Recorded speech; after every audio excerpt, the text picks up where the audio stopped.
Olá, tudo bem? Que bom ter você aí de volta na nossa escola bíblica online. E nós estamos aqui estudando a primeira carta de Paulo aos Coríntios, essa aqui é a nossa segunda aula online, e nós estamos agora no capítulo 11 da primeira carta de Paulo aos Coríntios. E eu peço para você então aí pegar sua Bíblia e abrir no capítulo 11, e nós vamos então fazer a leitura. Eu vou fazer a leitura aqui para nós acompanharmos a nossa lição. Diz assim a Escritura: Sede meus imitadores, como também eu sou de Cristo. De fato, eu vos louvo, porque em tudo vos lembrais de mim, e retendes as tradições, assim como vou-las entreguei. Quero, entretanto, que saibais ser Cristo o cabeça de todo homem, e o homem o cabeça da mulher, e Deus o cabeça de Cristo. Todo homem que ora ou profetiza, tendo a cabeça coberta, desonra a sua própria cabeça. Toda mulher, porém, que ora ou profetiza com a cabeça sem véu, desonra a sua própria cabeça, porque é como se estivesse rapada. Portanto, se a mulher não usa véu, nesse caso, que rape o cabelo. Mas se lhe é vergonhoso o tosquiar-se ou rapar-se, cumpre-lhe usar véu. Porque, na verdade, o homem não deve cobrir a cabeça por ser ele imagem e glória de Deus. Mas a mulher é glória do homem. Porque o homem não foi feito da mulher, e sim a mulher do homem. Porque também o homem não foi criado por causa da mulher, e sim a mulher por causa do homem. Portanto, deve a mulher, por causa dos anjos, trazer véu na cabeça, como sinal de autoridade. No Senhor, todavia, nem a mulher é independente do homem, nem o homem independente da mulher. Porque como, porém, provém a mulher do homem, ou melhor, como provém a mulher do homem, assim também o homem é nascido da mulher, e tudo vem de Deus. Julgai-vos entre vós mesmos: é próprio que a mulher ore a Deus sem trazer o véu? Ou não vos ensina a própria natureza ser desonroso para o homem usar cabelo comprido? E que, tratando-se da mulher, é para ela uma glória? Pois o cabelo lhe foi dado em lugar de mantilha. Contudo, se alguém quer ser contencioso, saiba que nós não temos tal costume, nem as igrejas de Deus. Amém. Depois nós vamos falar da ceia do Senhor e vamos ler o texto a partir do verso 17, mas nós vamos cortar aqui em duas partes. Então a nossa lição aqui está falando nesse primeiro momento sobre a questão do uso do véu. Está dizendo a respeito da mulher usar o véu no momento em que ela ora, no momento em que ela está em oração, buscando a presença de Deus, e ser-lhe-ia então necessário colocar um véu para fazer essa oração. A gente sabe que em muitas religiões as pessoas usam alguma coisa na cabeça no momento da oração. Por exemplo, aqui essa mulher muçulmana, você está vendo aqui, ela está, as duas mulheres estão aqui orando e elas estão aqui usando o véu, certo? Então, em algumas religiões, o véu é uma coisa obrigatória. Nós temos também igrejas cristãs, como a CCB no Brasil, que as mulheres também é necessário que elas usem o véu, é uma imposição lá da igreja, certo? Eles entendem que a mulher deve usar o véu, e é assim que as irmãs lá dessa igreja, elas usam o véu para participar das reuniões na igreja. Então nós vemos aí que existem muitas religiões que fazem esse uso do véu. Muito bem. A pergunta que fica então para o nosso dia é: Deveriam então as mulheres também usar véu, na verdade, porque a Bíblia está dizendo aqui nesse aspecto, deveriam também as mulheres na nossa igreja usar o véu para orar, para participar dos cultos na igreja? Vamos entender aqui a questão, o que está sendo tratado aqui nesse texto. Olhando aí na sua revista, você vai ver o seguinte: 2 assuntos são o alvo deste nosso estudo. Ambos dizem respeito à participação no culto cristão, a conduta das mulheres e a celebração da ceia do Senhor. A igreja em Corinto fugia do padrão e do bom senso quando se reunia para adoração ao Senhor. Informado sobre o assunto, o apóstolo Paulo lhe dirigiu a palavra para corrigir certos erros e abusos que eles estavam cometendo. Eu já falei para os irmãos que a igreja de Corinto era uma igreja que estava tendo muitos problemas, era uma igreja que estava num contexto espiritual muito difícil. Quando Paulo chegou ali, a cidade de Corinto, uma cidade da Grécia, uma cidade portuária, uma cidade onde as pessoas, os marinheiros chegavam ali, e existia também o templo de Afrodite, onde as mulheres elas se prostituíam no templo de Afrodite para oferecer culto àquele deus pagão, e através dessa prostituição, aquelas meninas jovenzinhas, elas traziam dinheiro para o culto de Afrodite. À noite essas meninas elas desciam para a cidade e elas também se prostituíam para poder buscar algum tipo de sustento. Dizem aí alguns autores que houveram momentos que Corinto tinha mais de 1000 prostitutas andando pelas ruas à noite. Então era um ambiente bastante complicado, e quando o evangelho chega ali, ele alcança justamente essas pessoas. Essas pessoas trabalhavam no porto, essas moças que se prostituíam. Então um ambiente ainda que precisava de certa transformação. Também não era um ambiente judaico, onde os valores do Antigo Testamento, os valores da Bíblia eram praticados. Eles não tinham nenhuma herança com relação ao judaísmo. O cristianismo deles era um cristianismo que estava começando do zero, sem ter relação com o judaísmo. Ok? E eles tinham seus próprios costumes, eles tinham seus próprios hábitos, e algumas coisas eles não estavam aderindo, eles não estavam conseguindo absorver de acordo com aquilo que o apóstolo Paulo trazia, porque Paulo trazia uma herança judaica. Paulo trazia uma série de questões aí relacionadas com o judaísmo. E então essa relação que começa aí a criar certos problemas, e o apóstolo Paulo tenta orientar aquela igreja, ok? Diz assim aqui a nossa revista: essa sessão inicia-se como uma palavra de elogio de Paulo aos coríntios. Eles não haviam esquecido nem o apóstolo, nem os ensinamentos que haviam recebido, as tradições. Aqui, quando fala tradições, está falando daquilo que ele ensinou, aquilo que ele disse, olha, que é o nosso costume, os nossos costumes são esses. Então ele está dizendo, vocês não, vocês receberam de mim, vocês se lembram desses costumes, dessas tradições e dos ensinamentos que eu deixei para vocês. Tá certo? Aqui no primeiro ponto da nossa lição diz o princípio estabelecido. Há uma hierarquia fundamental que se deve orientar os relacionamentos na comunidade cristã. E aqui então é colocada essa hierarquia: Deus, Cristo, o marido e a esposa. O termo cabeça tem sentido original de fonte, derivação, origem. O que quer dizer cabeça aqui? Quando está falando cabeça, não está dizendo desta parte do corpo, dizendo assim, o homem é o cabeça da mulher. Não dá, não é para pegar essa cabeça e colocar na esposa. Quando está dizendo isso, é uma figura, é uma forma de expressão. Cabeça quer dizer líder, é o cabeça, ele é o líder, certo? Da turma, ele é o cabeça da turma, ele é o líder. Então, o que está dizendo aqui é que existe uma ordem hierárquica de liderança.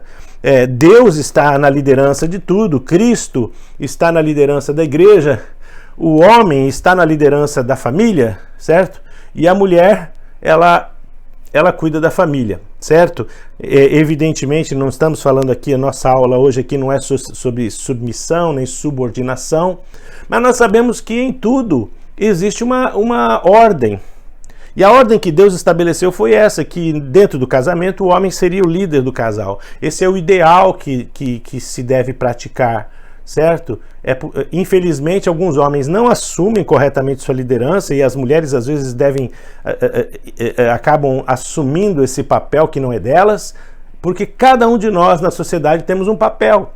Se você for a um estabelecimento comercial, se você for a um banco, se você for a uma empresa, toda empresa tem o seu CEO, não é? CEO quem é? O líder, é o cabeça. É a pessoa que está ali acima de todas as pessoas para, em última análise, tomar as decisões. Ele faz tudo? Não. Ele consegue colocar todas as coisas em ordem? Não. Mas ele é a pessoa que, em última instância, vai tomar a decisão do caminho a seguir, da orientação que vai ser dada.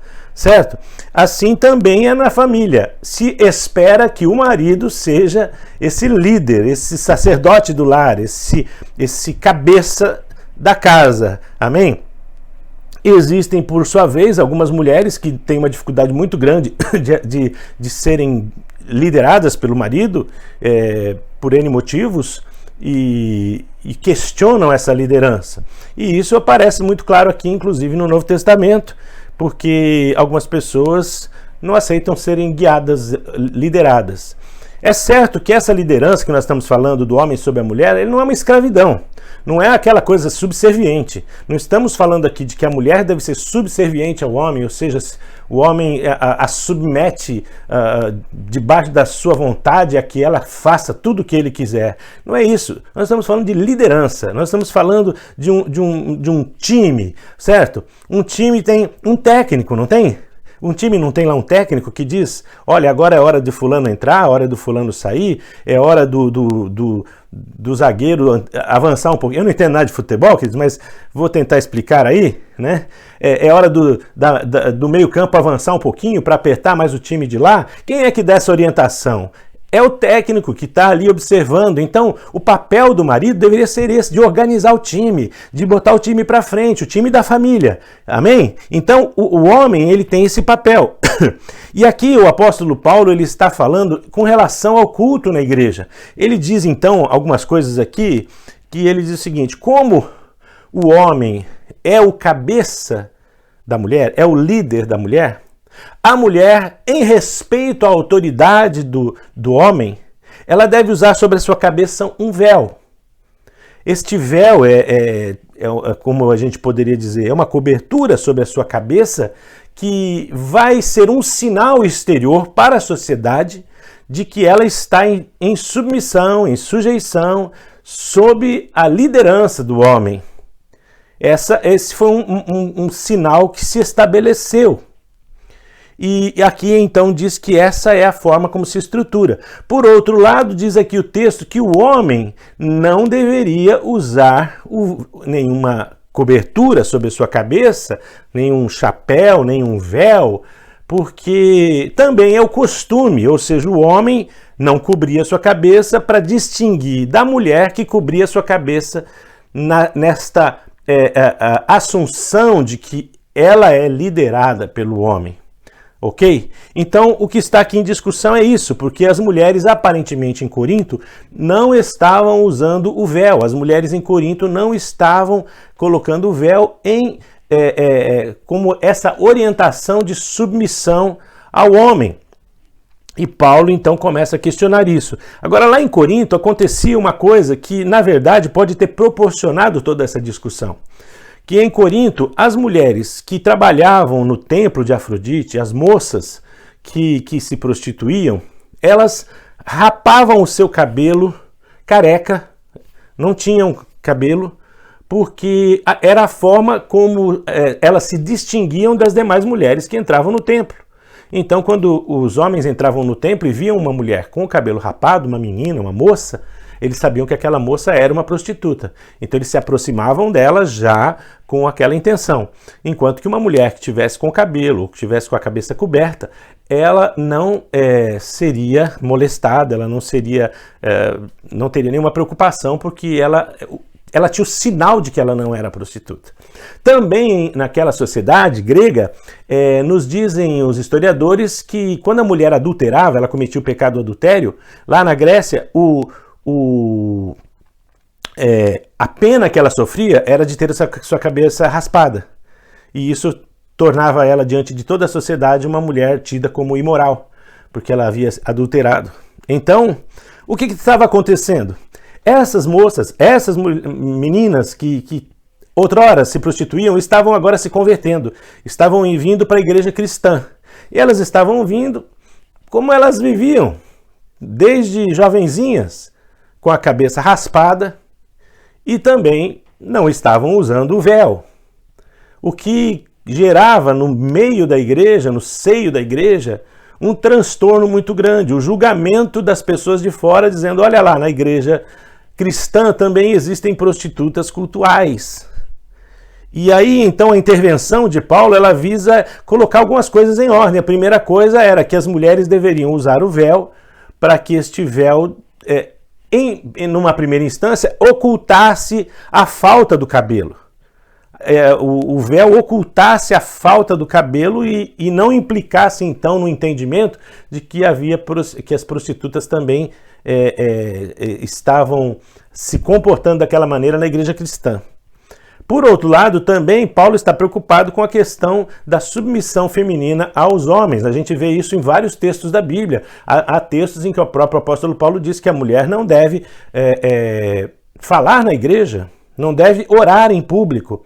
Essas eram os hábitos daquela sociedade, era a forma como aquela sociedade, na época, ela se expressava, era a forma como as pessoas elas se reconheciam, era a prática daquela época.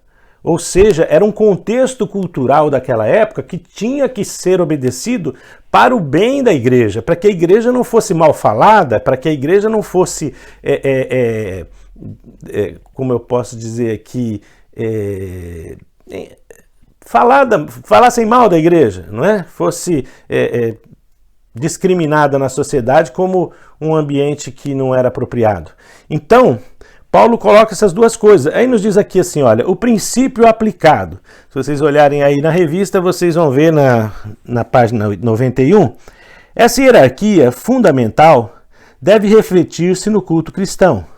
Nesse ponto, é necessário fazer referência aos costumes da Grécia, do primeiro século. As mulheres gregas costumavam usar o véu na cabeça. As únicas que não usavam tal peça eram as prostitutas, as adúlteras. As adúlteras tinham a cabeça raspada como castigo. Se o uso do véu em sinal de submissão ao homem acontecia na comunidade secular, não havia razão para não se adotar essa convenção dentro da igreja. Se a mulher comparecesse para participar das atividades do culto sem ter a cabeça coberta, desonrava a sua própria cabeça.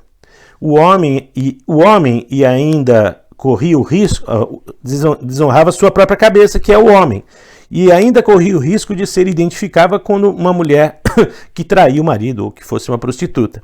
Já o homem não costumava cobrir a cabeça e não deveria fazê-lo no culto, a fim de não desonrar a sua própria cabeça, que é Cristo, de acordo com a ordem hierárquica de 1 Coríntios 11, 3. Assim, nós vemos que o princípio que estava sendo aplicado aqui era o princípio de respeito à prática da sociedade. Se nós observarmos a sociedade da época, ela era diferente da sociedade de hoje, não é?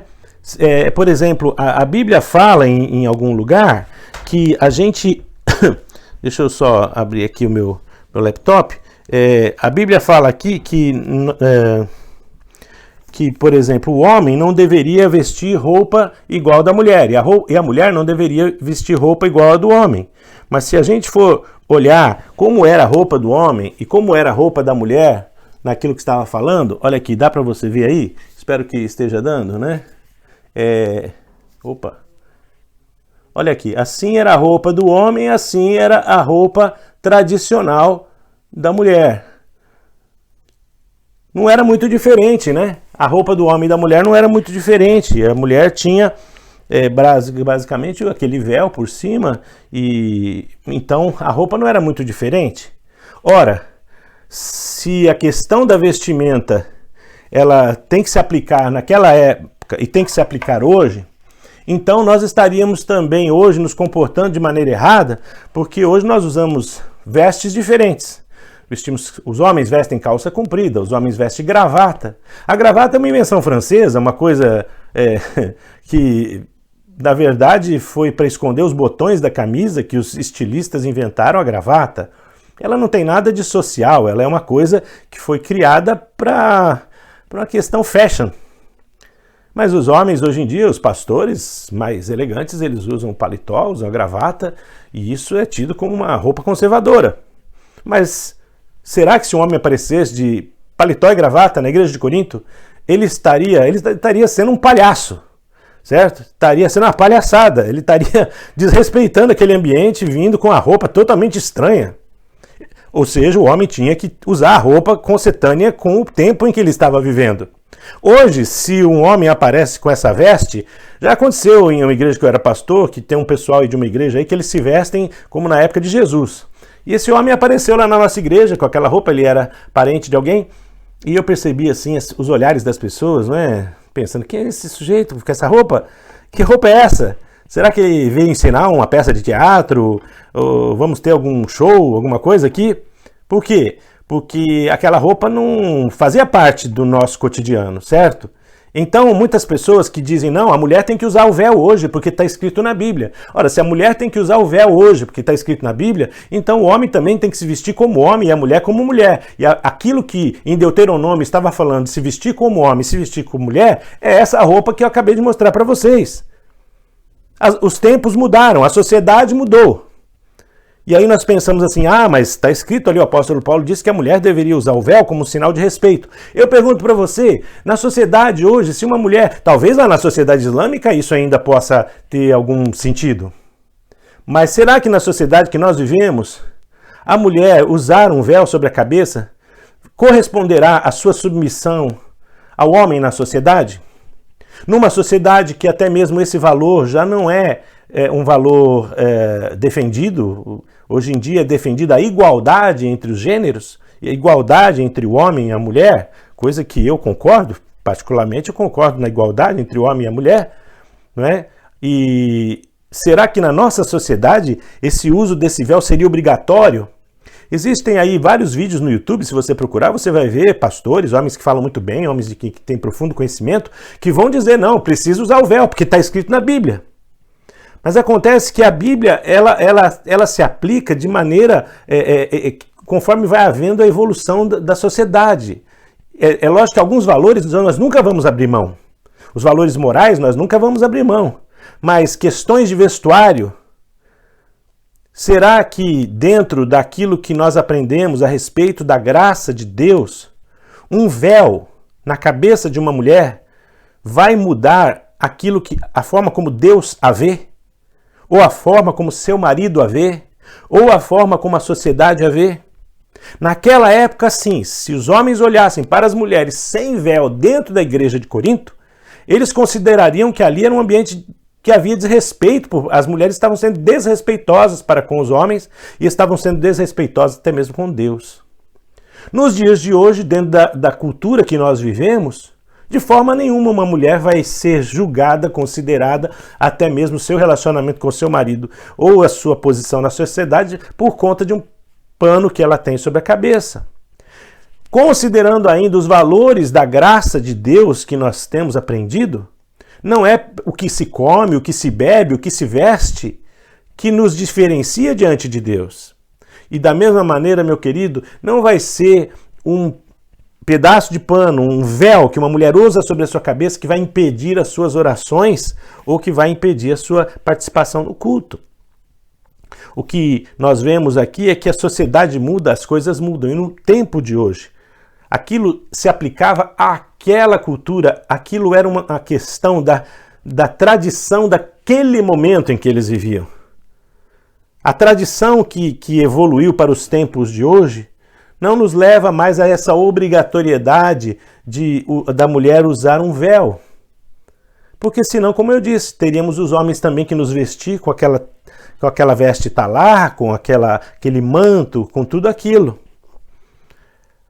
Além de tudo, hoje, se alguém entrar na igreja e ver uma mulher com o cabelo curto, ou com o cabelo comprido, ou com um véu na cabeça, isso não vai implicar em nenhum aspecto de julgamento ao caráter dessa mulher.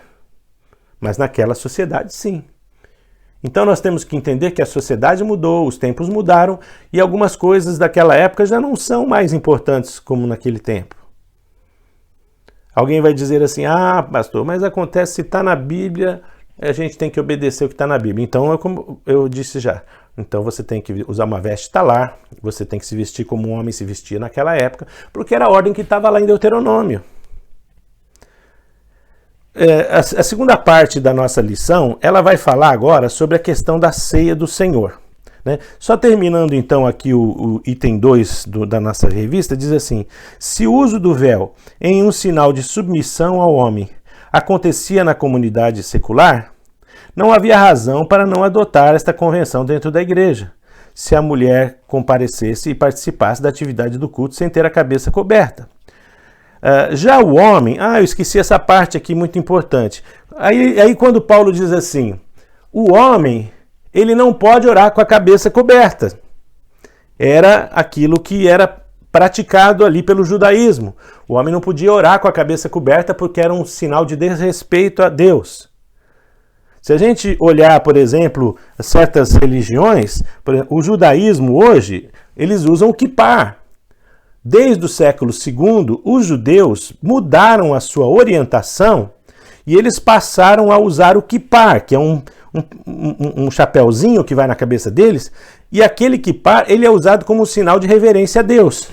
Por outro lado, se a gente olhar, nós vamos ver que outras religiões, os homens usam também, em certos momentos, para orar. Olha aqui, esse aqui é o Papa da Igreja Católica, ele está orando e ele está com a cabeça coberta, certo? O que nos mostra aqui que a tradição no dia de hoje, de maneira nenhuma podemos pensar que o Papa está desonrando, desrespeitando a Deus porque tem um chapéu na cabeça. Além disso, no próprio Antigo Testamento, o sacerdote ele tinha que usar, certo? No culto, ele tinha que usar um chapéu na cabeça, olha aqui. Então o sacerdote, ele cobria sua cabeça para poder ministrar no templo, de maneira que o que Paulo estava dizendo, ele se aplicava a um contexto, aquele contexto do qual ele estava tratando naquele momento. Ou seja, o sacerdote usava. Agora, o homem que ia na sinagoga, ele já não cobria a cabeça. Passado 200 anos, os judeus começaram a cobrir a cabeça. Isso me leva a entender o quê? Que essa questão de cobrir a cabeça ou não cobrir a cabeça é uma questão de época, é uma questão cultural, é uma questão de um momento. Não é uma exigência de Deus. Na verdade, as exigências que Deus deixou para nós, aliás, não são nem exigências. Nós, evangélicos, nós não cremos em dogmas, nós não cremos em rituais, de maneira que somente duas ordenanças nós recebemos do Senhor. Duas coisas simbólicas. O primeiro símbolo é o batismo. O batismo nas águas. A pessoa vai ali, ela é imersa na água, se você é presbiteriano, vai ser um pouquinho de água, vai ser batizada ali na água, e aquela água tem um simbolismo da transformação, da regeneração, da sua conversão, do seu novo nascimento. É um símbolo. Mas uma pessoa morreu sem ser batizada. Então ela está perdida? Não está perdida, porque o batismo é um símbolo. Ele deve ser praticado? Sim, mas ele não salva. Assim como o véu não muda a pessoa. Uma pessoa pode estar com véu e pode estar fazendo coisas muito erradas. E o segundo símbolo, a segunda ordenança que nós temos na vida cristã é a ceia do Senhor.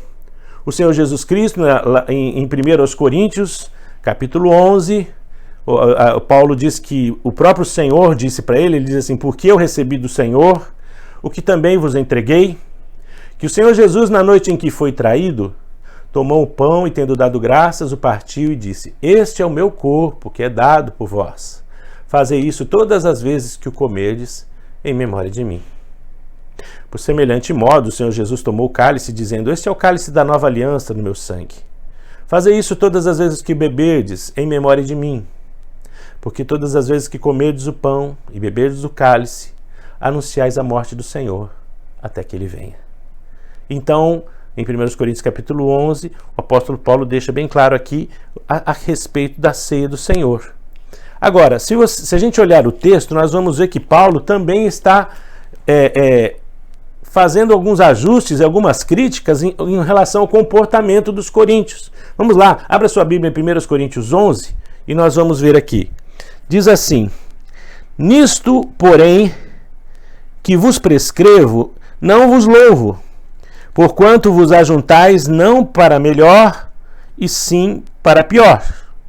Porque antes de tudo, estou informado haver divisões entre vós, quando vos reunis na igreja, e eu em parte o creio. Porque até mesmo importa que haja partidos entre vós, para que também os aprovados se tornem conhecidos em vosso meio. Quando, pois, vos reunis no mesmo lugar, não é a ceia do Senhor que comeis. Porque ao comerdes, cada um toma antecipadamente a sua própria ceia, e há quem tenha fome, ao passo que há também quem se embriague. Não tendes, porventura, casa onde comer e beber? Ou menosprezais a igreja de Deus e envergonhais os que nada têm? Que vos direi? Louvar-vos-ei? Nisto certamente não vos louvo. E aí ele diz: porque eu recebi do Senhor o que também vos entreguei. E ele explica como que deveria ser a ceia deles, né? Então, meu querido, o Senhor Jesus, o apóstolo Paulo, melhor aqui, ele está explicando que aqueles irmãos estavam se reunindo para a ceia, para celebrar a ceia, e a ceia foi uma ordenança que o Senhor deixou para os discípulos um pouquinho antes da sua morte, um pouquinho antes da sua partida. E ele reuniu os discípulos ali. Que reunião era aquela? Era a reunião da Páscoa. Os judeus tinham a celebração da Páscoa, e na celebração da Páscoa, eles não tinham somente o cálice, eles não tinham somente o pão. Eles tinham também ervas amargosas, eles tinham o pão sem fermento, que era porque os judeus tiveram que sair do Egito apressadamente, não deu tempo do pão fermentar, do pão sovar. Então haviam outros elementos. Os judeus tinham naquela festa de Páscoa vários alimentos. Tinha o cordeiro, lembra? Porque o cordeiro foi comido na noite da primeira Páscoa. Eles tinham esses alimentos. O Senhor Jesus pegou desses alimentos 2 elementos da ceia. Ele pegou o pão e ele pegou o cálice.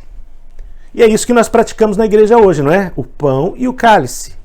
Toda igreja cristã se reúne. Você já foi em alguma igreja que o pessoal todo mês traz lá um cordeiro, traz ervas amargosas, traz o pão sem fermento, traz o vinho?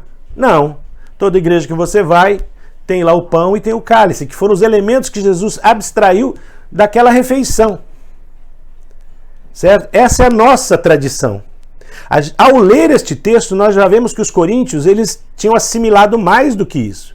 Na tradição que os coríntios estavam seguindo, era um banquete. Todo mês, quando eles se reuniam para a ceia, eles faziam um banquete. Provavelmente seguindo até mesmo a prática dos judeus, de comer um cordeiro, de comer ervas, de comer várias coisas. Não é porque hoje nós só usamos o pão e o cálice que nós estamos afrontando ao Senhor. Amém? Porque nós estamos somente usando aqueles 2 elementos que ele enfatizou da ceia. Agora, no caso dos coríntios, o que estava acontecendo? Estava acontecendo que eles se reuniam e era uma bagunça, certo? Paulo diz aqui que aqueles irmãos, eles se alvoroçavam na comida. Provavelmente aquelas pessoas traziam ali cada um seu prato. Sabe aquela coisa assim que a gente faz aquele get together, todo mundo traz a comida para comer junto e coloca ali na mesa? E aí, de repente, tem umas pessoas afobadas que querem comer mais que os outros e enchem aquele prato e não se preocupam com quem virá depois na fila, né? E fica aí uma dica para você, quando você pegar aquela fila lá, para você não ficar comendo os olhos maiores do que a barriga, né? Pegando mais do que você precisa comer e depois jogando no lixo.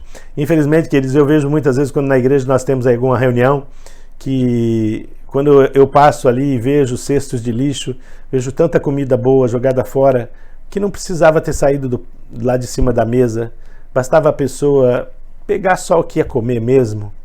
Paulo está dizendo que estava acontecendo isso com aqueles irmãos, na ceia do Senhor.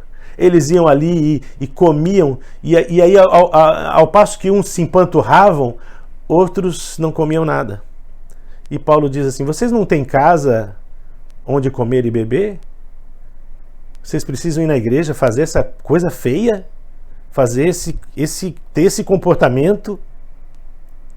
E eles estavam fazendo isso com a ceia do Senhor.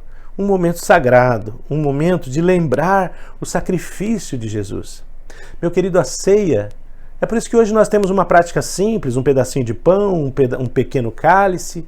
Não damos um copão para cada uma meia broa de milho para cada pessoa, com manteiga. Não, é um pedacinho de pão e um pequeno cálice, porque o pão, Jesus destacou aquele pão para representar o seu corpo, que foi ferido pelos nossos pecados.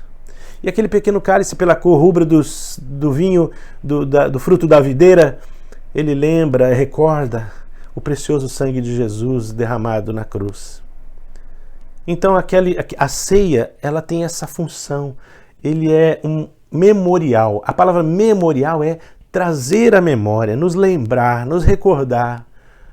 E o texto aqui nos fala que é um momento oportuno para a gente pensar, porque ceia é comunhão, ceia é unidade, ceia é estar juntos. E se a ceia do Senhor, quando nós comparecemos à ceia do Senhor, nós estamos indo à mesa do Senhor, à casa do Senhor. E por isso estamos ali para ter comunhão com Ele. E como podemos ter comunhão com Ele se durante a semana nós estamos traindo a sua confiança, estamos fazendo aquilo que não o agrada, estamos sendo traidores, estamos às vezes praticando atos iguais aos de Judas?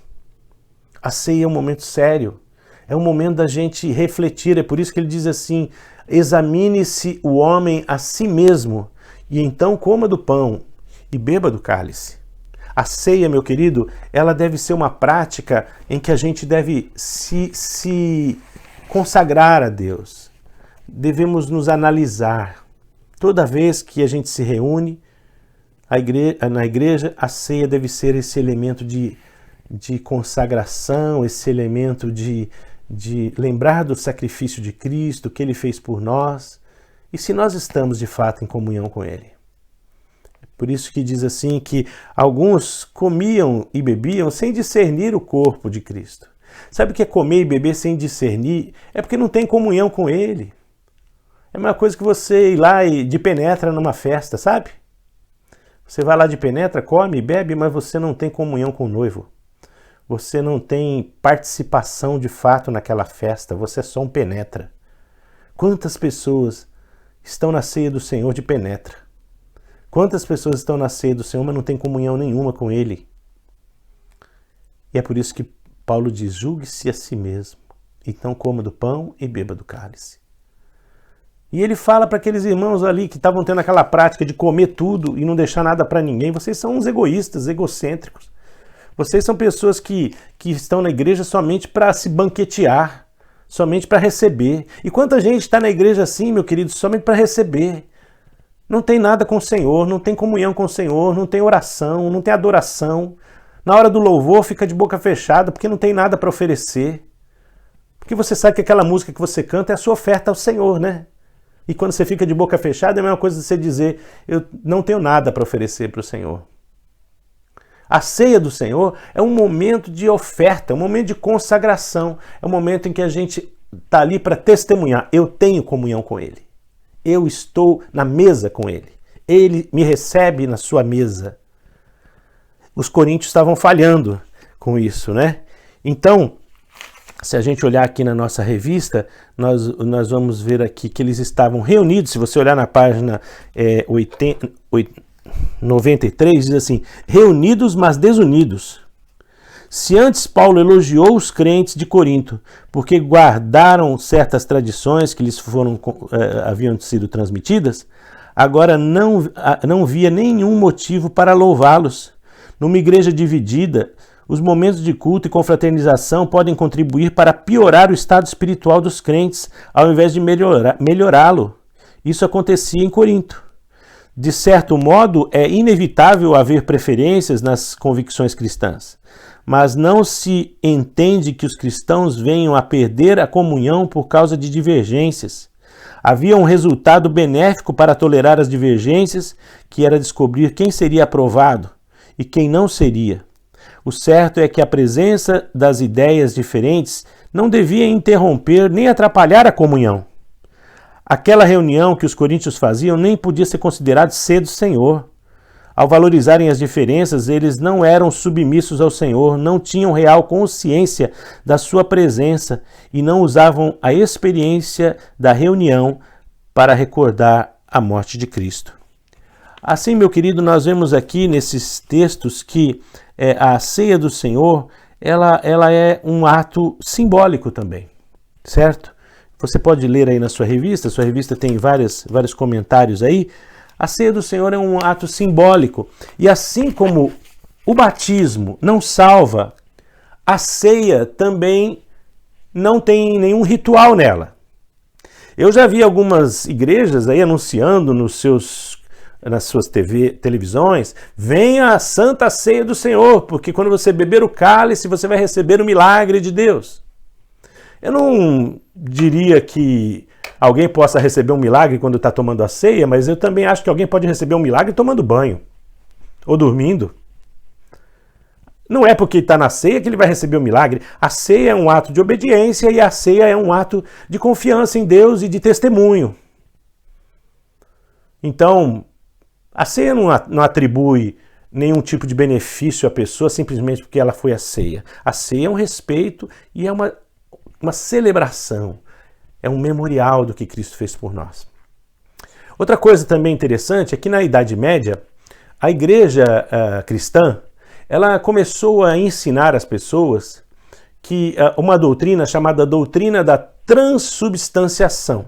O que é a transubstanciação? Eles acreditavam, e ainda acreditam em algumas religiões aí, que quando a pessoa coloca o pão na boca, aquilo se transforma no corpo de Cristo, literalmente. E quando ela bebe do cálice, aquilo se transforma no sangue de Cristo, literalmente. Isso, querido, seria uma coisa absurda. Seria aquele negócio de comer carne humana e beber sangue humano. Não é isso que Jesus ensinou. Jesus, quando ele disse o meu corpo é verdadeira comida e o meu sangue é verdadeira bebida, ele estava passando para nós uma linguagem figurada. O sangue de Jesus, ele nos alimenta pela salvação que ele nos concede.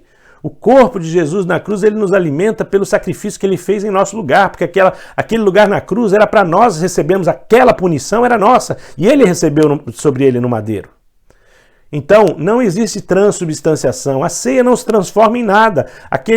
Se você fizer uma análise química daquele cálice que você bebeu, daquele pão que você comeu, se você fizer uma análise química lá, depois que a pessoa morreu, numa autópsia, vai ver que aquilo ali continuou sendo trigo e aquilo ali continuou sendo uva. Não se transformou em corpo humano, em carne, nem em sangue. Porque essa doutrina da transubstanciação, ela é um mito. Nós cremos que a ceia do Senhor é somente um memorial. Não existe nenhum ritual nisso.